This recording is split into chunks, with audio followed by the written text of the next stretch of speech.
What's up guys, this is MTV5 and today is araw ng gastos.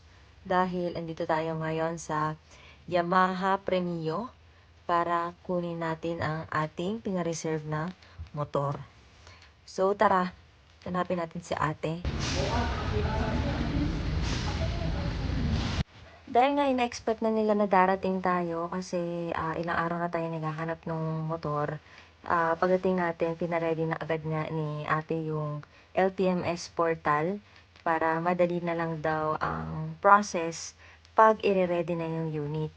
Although habang nagre-ready ako ng LTMS portal, iniisip ko din kasi kung i-consider ko ba yung NMAX, TechMax version 3 or yung standard na NMAX. Ito guys, yung mga NMAX version 3, ito standard yan. Itong kasunod yung Gold, yung Max ay version 3 Tech Max. Ito naman, ito yung pinareserve nung dalawang tao na yun na naghihintay. Sila yung nauna sa akin. So, sila muna yung inaasikaso habang nagtitingin-tingin ako dito at nag-iisip kung bagay ba sa akin tong NMAX na to at kung i-consider ba natin na ito na lang yung kunin natin. Kasi nga, okay din yung handling nito ma-comfortable. Plus, dual LCD na to, makikita mo na yung map or navigation dun sa panel. Makikita mo talaga as in mapa, hindi yung kagaya ng sa iba na arrow-arrow lang. Ito, buo. Ito naman guys, yung Aerox version 3 SP kung tawagin. Meron din siya yung sa navigation na makikita mo sa panel pero araw-araw lang yun. Hindi yung mismong mapa yung makikita mo dyan. And ito yung pinareserve nung nauna sa atin na nakaupo at unang inaasikaso nila. Kaya tayo dito nag-aantay lang muna. Pero pinagsabay na nila yung pag-explain ng manual or ng warranty. Kasi nga, para mabilis yung process. Actually guys, ayan, hindi ko naman talaga nagagamit yung free, tawag dito, yung free labor para dun sa warranty niya. Kasi, ang hassle magdala pa sa kasa kung kaya mo naman ako. Personally, nag-change oil ako ng sarili kong motor at meron din naman akong trusted na oil or motor oil, which is yung The Voyager ADNOC. Yan ang ginagamit natin sa mga motor natin. So, yan, hindi ko naman siya ginagamit. So, basically, mag-void agad yung warranty ko once magpalit ako ng ibang oil. Okay, it's my time to shine. It's time na daw para i-check natin yung natitirang unit dito. Dahil before nila ina-accept ang payment, gusto muna nila ipa-check sa client or sa customer kung para sa customer ay okay na ba yung unit. So, check mo yung gas-gas, kung may mga basag ba or whatnot, para pag binayaran ay okay na. Dahil once na mailabas mo yung motorcycle sa kasa, ay wala nang pananagutan yung mismong kasa kung ano man ang mangyari dun sa motor. Kaya dapat talaga check mong mabuti kung may gasgas ba or kung gaano ka man kaselan. Tulad yan, may gasgas akong nakita dyan. So, pinalitan nila. Buti na lang meron pang available na unit. Although yung gasgas lang naman niya ay yung sa gilid ng tambucho, yung protector. Ito yung next unit na pina-check sa atin kung magugustuhan na ba natin or kung wala nang gasgas or damage yung motor. So, nagustuhan na ba na din natin to? At wala naman tayong nakita na any scratches or basag or what dito sa motor na to. Kaya, babayaran na natin siya. Ayan. So, dito na tayo sa cashier. So, ayan, bilangin lang natin to guys. Mabilis na naman yan. Ang payment natin or mode of payment natin dito ay cash payment.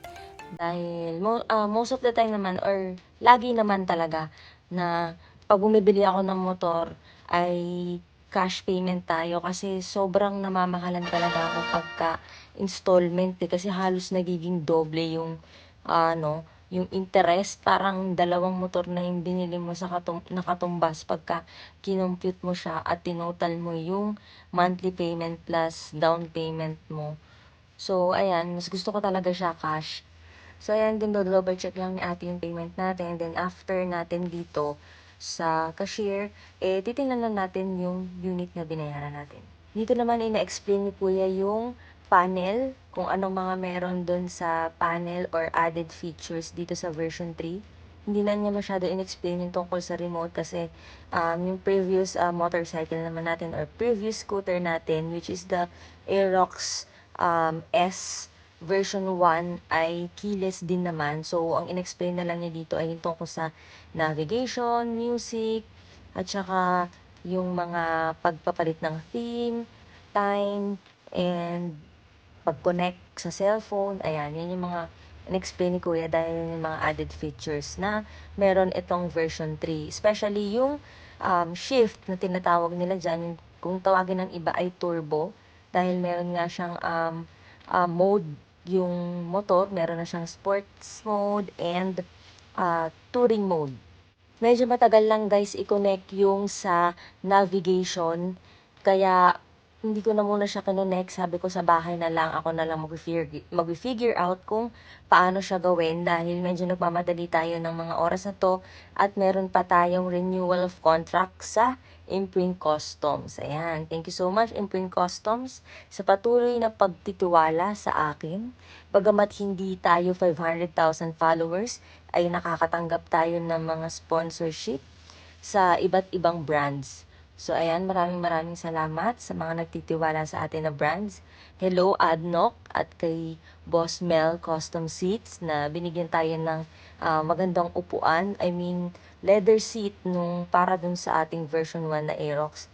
Boss Mel, baka naman para sa version 3, oh. Tara na guys, at maliligo pa ako at mag-aayos para sa ating photoshoot with Imprint Customs. Medyo nagmamadali na ako dahil late na tayo at haggard na din tayo dahil galing pa tayong Batangas para lang makuha natin tong Aerox version 3 na below SRP nga pala. Shout out sa Yamaha Premio EDSA. 160,900 lang with free registration pa po ang kuha natin dito.